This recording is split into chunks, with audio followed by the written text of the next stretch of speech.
Hey guys, so I hope you guys enjoyed the beginning because that was like really fun to make, and I know it was quite dramatic and stuff, but I just wanted to do an outfit of the day.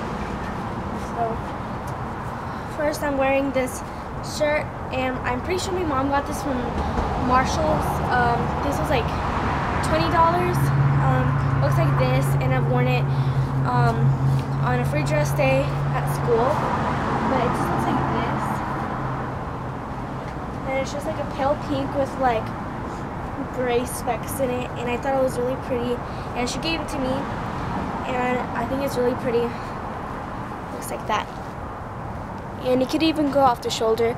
And I just straightened my hair a little bit, and my mom braided my bangs just to the side. And down here for pants, I am wearing just some blue Denizen pants from Target, and they were about $20. Like this, and my black shoes, my black boots I got from Target. Yeah, so they look like that. And I got those for $10.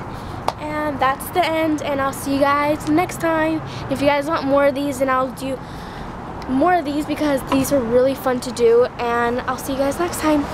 Bye.